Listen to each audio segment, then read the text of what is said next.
लोकसभा चुनावों का आगाज हो चुका है, जिसके चलते हिमाचल प्रदेश में दोनों पार्टियों में जमकर एक दूसरे के खिलाफ बयानबाजी की जा रही है। इसी कड़ी के तहत हिमाचल प्रदेश में मंडी लोकसभा सीट से भाजपा प्रत्याशी कंगना रनौत ने देश के प्रधानमंत्री नरेंद्र मोदी को भगवान श्री राम का अंश अपने भाषण में बताया है। कंगना रनौत के इस बयान पर पलटवार करते हुए प्रदेश कांग्रेस के मुख्य प्रवक्ता प्रेम कौशल ने कहा कि भारतीय जनता पार्टी के नेता अंधभक्ति की दौड़ में गुजर रहे हैं।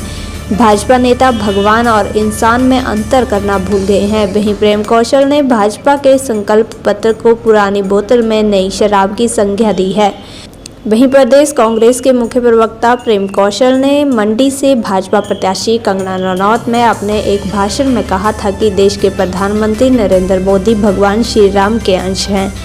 कंगना रनौत के इस बयान पर पलटवार करते हुए प्रेम कौशल ने कहा कि भारतीय जनता पार्टी के नेता इंसान और भगवान में अंतर करना भूल गए हैं, क्योंकि भाजपा नेता भक्ति में डूबे हुए हैं। उन्होंने कहा कि किसी व्यक्ति की तुलना भगवान श्री राम और भगवान शिव से की जाए वे दुर्भाग्यपूर्ण है, लेकिन भाजपा प्रत्याशी कंगना रनौत ने इसी तरह की उम्मीद की जा सकती है। उन्होंने कहा कि कंगना रनौत पॉलिटिकल टूरिस्ट की जगह हिमाचल में आई है, चुनाव समाप्त होने के बाद वापस मुंबई लौट जाएगी। वहीं प्रेम कौशल द्वारा भारतीय जनता पार्टी द्वारा जारी संकल्प पत्र को लेकर बयान दिया है। उन्होंने कहा कि भारतीय जनता पार्टी का संकल्प पत्र पुरानी बोतल में नई शराब जैसा है। उन्होंने कहा कि जो संकल्प पत्र 2014 और 2019 में दिया था, उसी की बातें 2024 के संकल्प पत्र में जोड़ी गई हैं।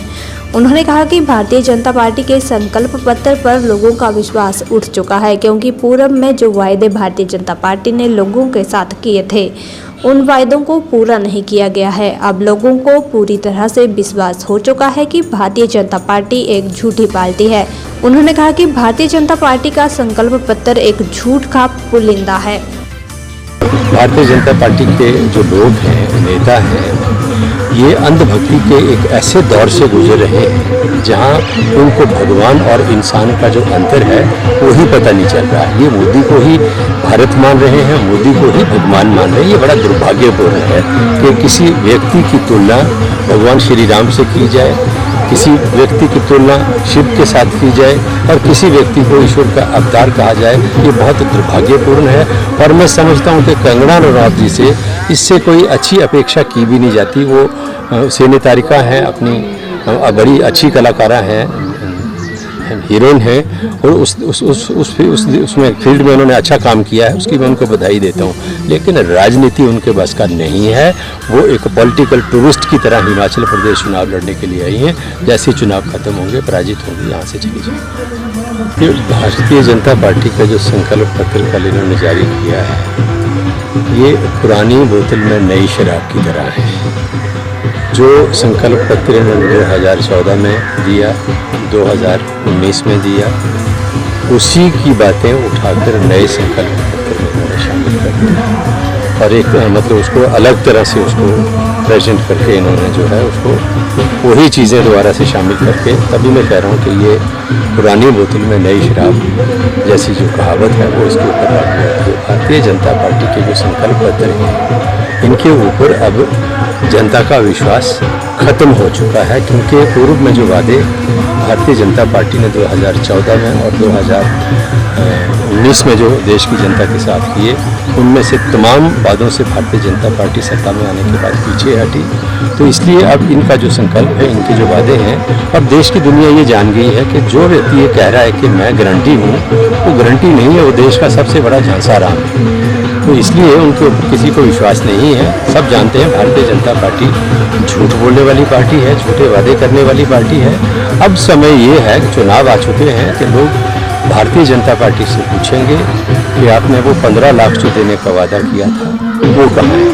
अब लोग भाजपा से पूछेंगे प्रतिवर्ष 2 करोड़ युवाओं को नौकरियां देने की आपने बात की थी, जो 20 करोड़ के करीब हो जानी चाहिए थी 10 साल में, वो नौकरियां कहाँ हैं। आपने पेट्रोल और डीजल की कीमतें कम करने की बात की थी, गैस की कीमतें कम करने की बात की थी। जो गैस 400 रुपये का सिलेंडर था, डीजल 40 रुपये लीटर था, पेट्रोल जो था वो 50 रुपये लीटर था, वो आज कहाँ पहुँचा है। आज उसको लेके सवाल देश की जनता करेगी। इसी के साथ मैं समझता हूँ कि तमाम जो महंगाई हर चीज़ की बढ़ी है, यहाँ तक दवाइयाँ महंगी हुई हैं, बच्चों की जो स्टेशनरी है, किताबें हैं, कापियाँ हैं, पेंसिल है, पेन है, वो महंगे कर दिए सरकार ने। और सबसे बढ़कर जो है, जो अग्निपथ योजना भारतीय जनता पार्टी लेके आई है, जो पूरी तरह से युवा विरोधी है, उसको लेके सवाल होंगे। और इलेक्ट्रल बॉन्ड के माध्यम से जो देश और दुनिया का सबसे बड़े घोटाले को भारतीय जनता पार्टी ने अंजाम दिया है, उसको लेकर सवाल होंगे। तो इसलिए मैं कह रहा हूँ कि भारतीय जनता पार्टी का जो संकल्प पत्र है, ये एक झूठ का पुलिंदा है। और मैं ये कहूँ कि ये भाजपा का जो संकल्प पत्र है, ये नैपकिन पेपर से ज़्यादा कुछ भी नहीं।